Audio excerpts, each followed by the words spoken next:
Максим Амосов.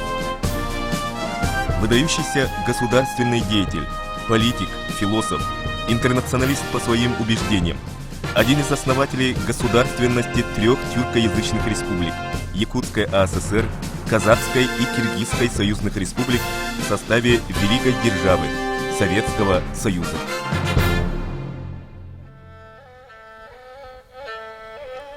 Для автономной Якутии с ее слабым развитием и отсталым уровнем хозяйственной и культурной жизни, нуждающейся в братской помощи наиболее экономически сильных и развитых народов, Федеративный союз Советской России является наиболее желательным и единственно приемлемым.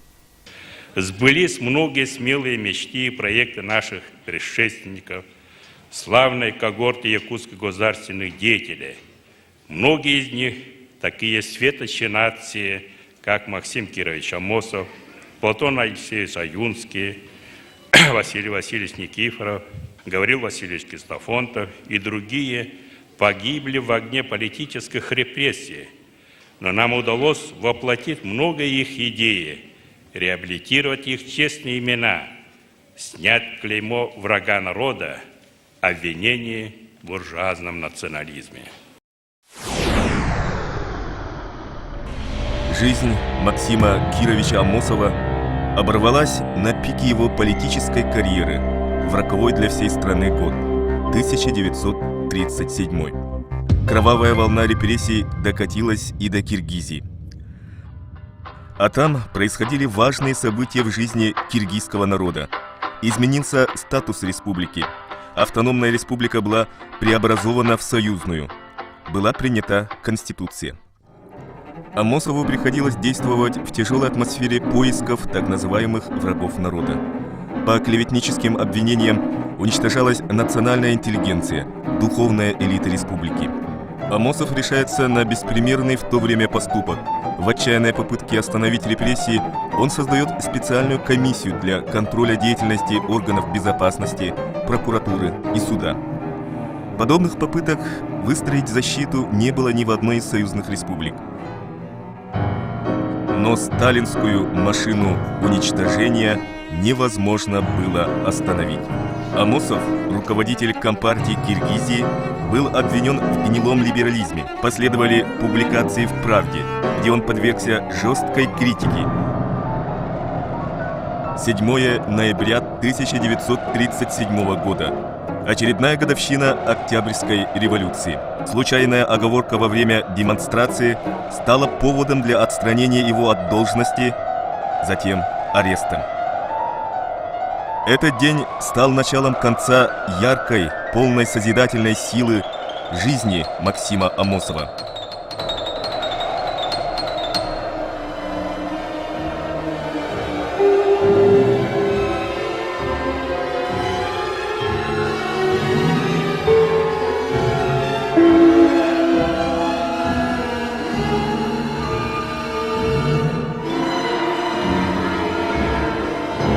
Его дочерям было старшей Аэлите 13, Яне 6 лет, младшей дочери Лене 2 месяца.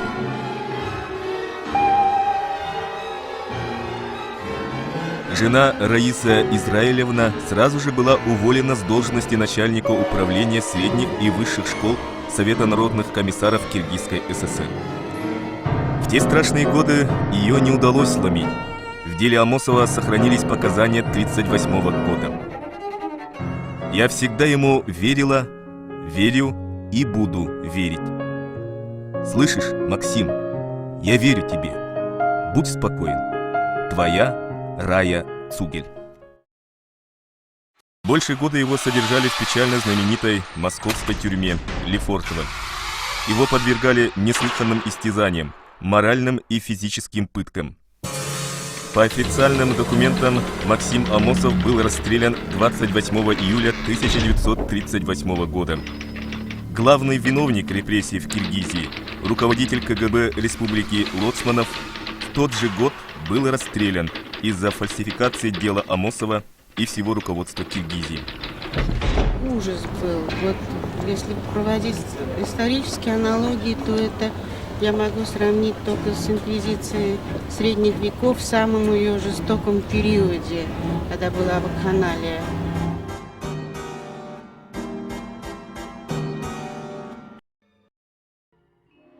Вера Семеновна Синеглазова сказала, что отец погиб в 1938 году, еще давно, во время пыток в карцере, что его загрызли собаки. Была такая пытка. В 1956 году Амосов был посмертно реабилитирован за отсутствием состава преступления.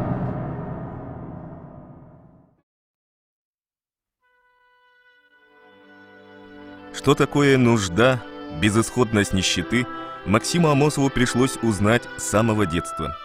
Родители его из хатырыкского наслега Намского улуса Анастасия Леонтьевна и Кир Васильевич Амосовы из-за бедности своей отдали его на воспитание к дяде, двоюродному брату отца. В начальную школу попал по разверстке, выпавший на наслег, и уехал учиться за казенный счет в улусный центр Намцы. Затем Якутск, городское 4-классное училище. Вопреки воле отца, который хотел, чтобы он был улусным писарем, Максим в 1915 году поступает в Якутскую учительскую семинарию. Знакомится с юным поэтом Платоном Аюнским. Они выделялись среди семинаристов выдающимися способностями, яркой индивидуальностью, энергией духовных поисков. Политическую жизнь Якутска в те годы определяли ссыльные. Они представляли различные политические партии. Тогда в жизни юных Платона Аюнского и Максима Амосова происходит событие, которое стало знаковым в их судьбе, определило всю их дальнейшую деятельность. Знакомство с ссыльным большевиком Емельяном Ярославским. Они стали активными участниками подпольного кружка «Юный социал-демократ». Туда же вошли Исидор Барахов, Степан Аржаков, Степан Васильев, Михаил Мегежекский, Дора Жиркова, Раиса Цугель и другие, плеяда молодых, активных людей. Видные деятели революционного движения России, соратники Ленина, Емельян Ярославский, Серго Орджоникидзе, Григорий Петровский становятся их духовными наставниками и сыграли большую роль в их становлении. Емельян Ярославский, вспоминая первомайскую демонстрацию 1917 года в Якутске, писал в газете «Правда»: «Вот яркий Максим, даровитый Платон Слепцов, застенчивый Александр Попов и другие, первые социалисты из якутской массы, первые агитаторы и пропагандисты». Отец всегда говорил о Максиме Амосове и о Васильеве, что это мои воспитанники, это дети, которых я воспитал как граждан, как замечательных вообще людей. Аньядайды бүтүрдүгер, саха камнатчытыныннигер, сардангалах аны ахарыбыт. А где бороться нам с врагами и где прольется наша кровь, не все ли равно? Земная ширь необозрима. Син бир болбат, сирюрде кең.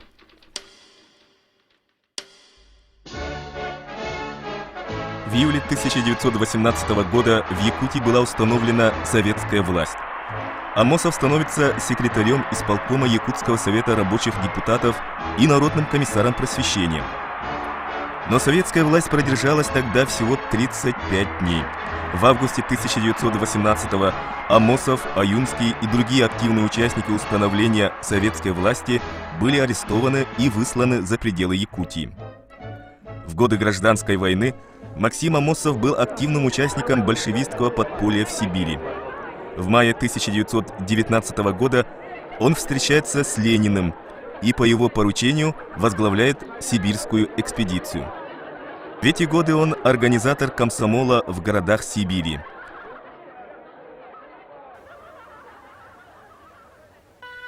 И прежде всего Якутия должна познать себя. Она должна познать свои природные человеческие ресурсы, свою историю, свою культуру. Чтобы строить новую жизнь и готовить будущее, Якутия должна знать свое прошлое и настоящее, для того, чтобы найти пути к развитию производительных сил своей страны. В 1921 году Максим Амосов женится на выпускнице Якутской женской гимназии Раисе Цугель. Она была одна из организаторов комсомола и в те годы работала секретарем горкома комсомола. Как мама говорила, она и влюбилась вот в отца тогда, когда он играл на мандолине и пел свои песни. Он очень много танцевал, был легкий, красивый, кудрявый, черноглазый. Но у него тогда были влюблены очень многие девочки. Вот и Муся Потапова-Габышева, до сих пор есть переписка отца с нею, хранится в архивах. И тетя Таля Атласова, они были ровесники с отцом. Вот. Но отец остановил свой взгляд вот на маме. Мама была голубоглазая, с большой косой каштановой, очень стройненькая, изящная, худенькая девочка. Благосклонно к ней относились и добивались ее внимания. Но вот мама с папой нашли тогда друг друга.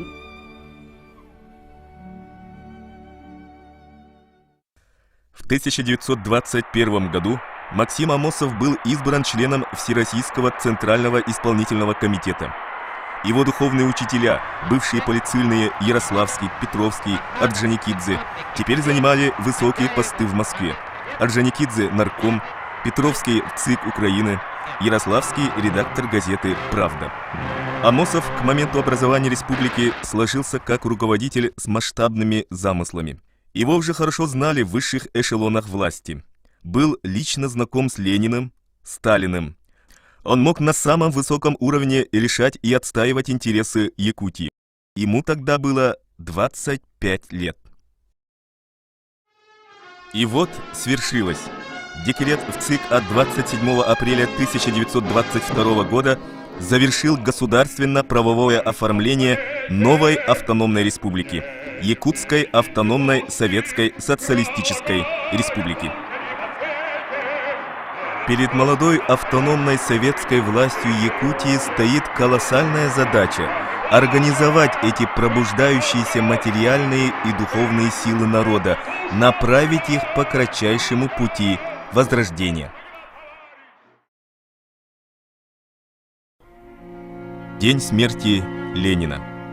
Этот день для Максима Амосова стал навсегда незабываемым днем, как он написал позднее в своей статье. В это время Амосов находился в Москве на 11-м съезде Советов. Он, как член Совета старейшин, сопровождал траурную процессию из горок, где умер вождь, в Москву, на Павелецкий вокзал. Жена Максима Амосова, Раиса Израилевна Цугель, сумела сохранить от КГБ дорогие сердцу фотографии мужа. Долгие годы семейный альбом хранился у ее родителей, поэтому дети не могли видеть отца даже на фотографии. Первую фотографию папы я увидела в музее на Павелецком вокзале поезда Ленина из горки в Москву. И там стены были увешаны фотографиями. Мама туда сходила и по очереди нас водила. Она на одной из фотографий увидела папу. Для того, чтобы быстрее поднять экономику и культуру республики, Амосов обращается в Академию наук СССР. Он предлагает ученым исследовать производительные силы республики, включая самый основной элемент производительных сил края – население.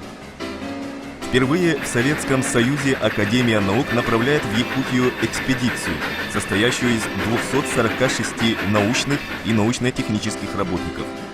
В разные годы экспедиции руководили выдающиеся ученые-академики – Ольденберг, Ферсман, Комаров. В составе ее были 30 докторов и кандидатов наук. Экспедиция Академии наук работала на территории республики с 1925 по 1931 год. По окончании экспедиции ученые опубликовали 29 книг своих исследований. Амосов в 1927 году использовал их для составления генерального плана реконструкции народного хозяйства Якутской АССР на ближайшие 10-15 лет.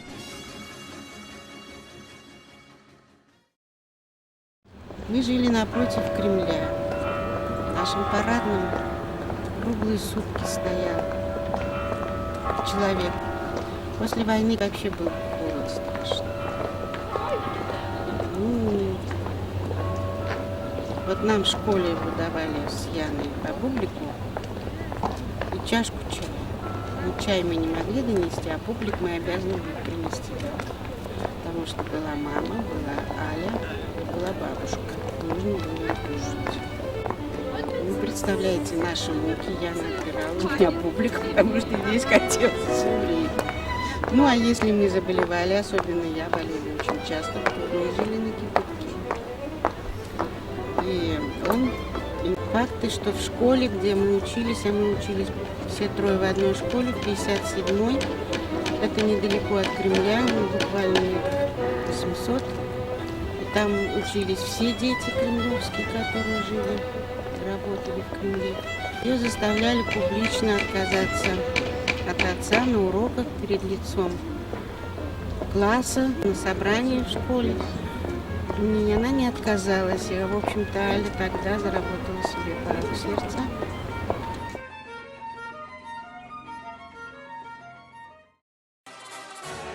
Неиссякаемая энергия и работоспособность позволила ему в те годы решать важнейшие задачи, стоящие перед молодой республикой. При нем создана система народного образования, открыта Якутская национальная библиотека, первая картинная галерея, первые научно-исследовательские учреждения. Было определено главное направление – курс на индустриализацию, промышленное освоение недровых богатств. С именем Амосова связано создание алданской золотодобывающей промышленности, якутского государственного пароходства, первой авиалинии до Иркутска. Началось строительство автодороги в сторону Амура. Мечтал о строительстве железной дороги. Впервые Якутия делает серьезные попытки прорвать естественно-историческую блокаду природы, связаться с железнодорожной магистралью Сибири. 1925 год явился переломным, особо удачным. На восток от Якутска рубится новая телеграфная просека к выходу на Амур. Там же положено начало прокладки грунтово-шоссейной дороги. 1928 год. По предложению Молотова Максима Амосова назначают ответственным инструктором Центрального комитета, куратором партийных организаций Узбекистана, Туркмении, Таджикистана, Казахстана и Киргизии. 1930 год. Максим Амосов учится на теоретическом отделении Аграрного института Красной профессуры. Наконец он получил возможность обобщить свой многолетний опыт и приступить к научному исследованию давно его волнующей проблемы – перехода народов Востока к социализму, минуя капиталистическую стадию развития. В 1932 году Центральный комитет направил Амосова в Казахстан первым секретарем Западно-Казахстанского обкома партии. В те годы Казахстан был автономной республикой в составе Российской Федерации и состоял из 6 областей. Здесь пригодились Амосову его блестящие лингвистические способности. Он вскоре овладел казахским языком и даже с трибуны выступал на казахском. В январе 1934 года Амосов представлял Казахстан на 17-м съезде партии. В то время остро встал вопрос о развитии Карагандинского угольного бассейна. Талантливого организатора, энергичного Максима Амосова направляют в Петропавловск первым секретарем обкома. При нем Караганда становится третьей кочегаркой страны. Строятся новые шахты-гиганты, новые города. Тогда я работал в Каркаролинске секретарем райкома комсомола. И вот мне выпало большое счастье сопровождать Сергея Мироновича Кирова до Петропавловска. Петропавловск тогда был областным центром Карагандинской области. Секретарем обкома был Максим Кирович Амосов. Мы встретились с ним в Акмолинске, и вместе вот Сергей Миронович, Мирзаян и Амосов ездили по всем колхозам, смотрели на уборку хлебов. Амосов был очень энергичный, действовал по-партийному, принципиально, вел себя очень энергично. Поэтому он очень понравился Сергею Мироновичу Кирову. И когда они вели между собой разговоры, Сергей Миронович, обращаясь к Мирзаяну, говорит: вот везде бы были у нас такие кадры, мы бы быстрее достигли своей цели социалистического хозяйствования. Очень запомнилось, как к нам туда приезжал Киров.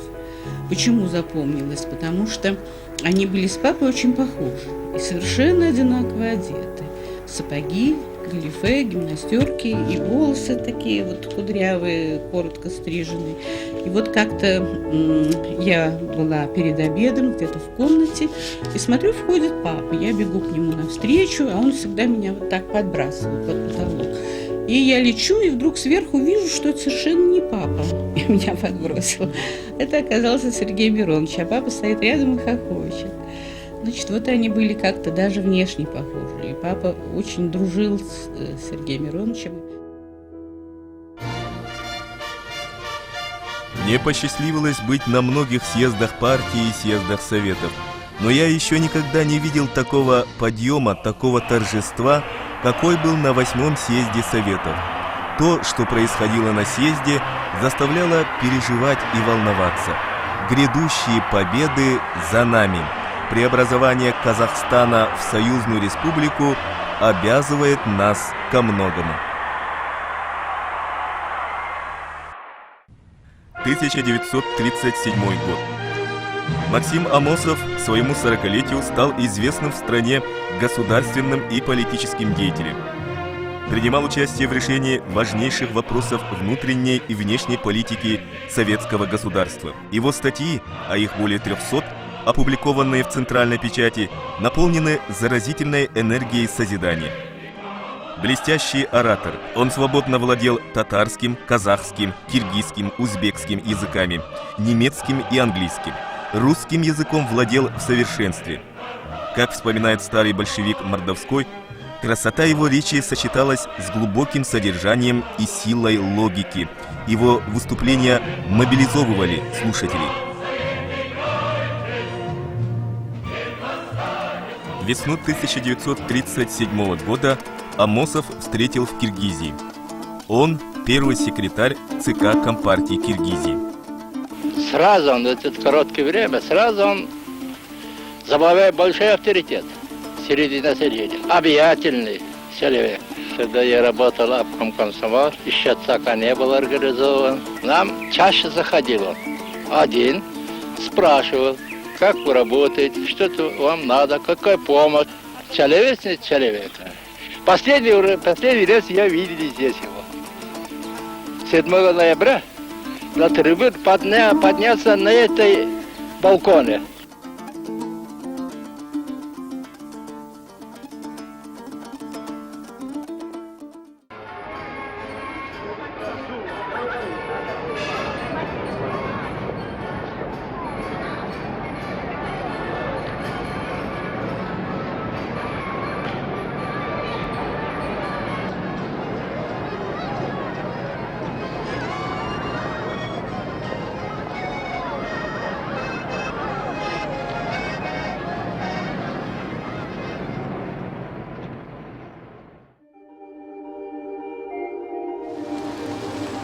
Для нашей семьи, для меня лично, это самое дорогое место.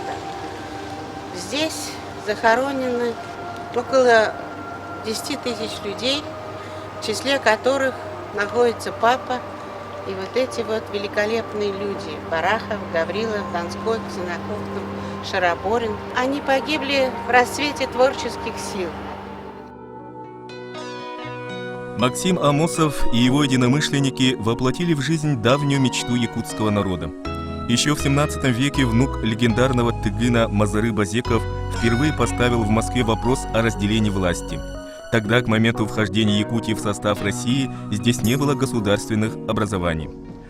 Прошло время. 17 лет назад изменился статус республики, принята декларация о суверенитете. Но навсегда останутся в народной памяти люди, которые стояли у истоков якутской государственности.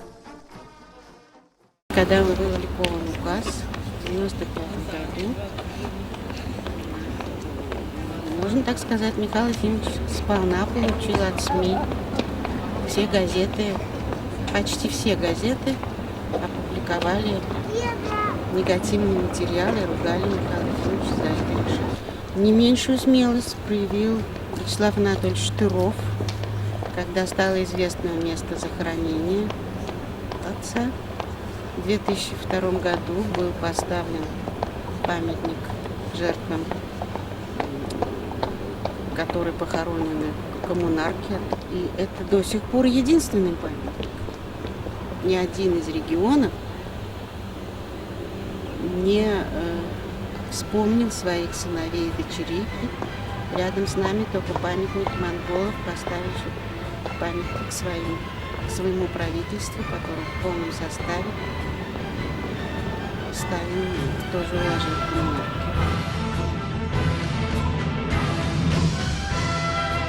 Мы отдаем память нашим предкам, которые создали наше великое государство Россия, которые создали нашу республику Саха-Якутия. В 21 веке наша великая Родина Россия займет лидирующее положение в мировой цивилизации и в составе России расцветет наша Якутия.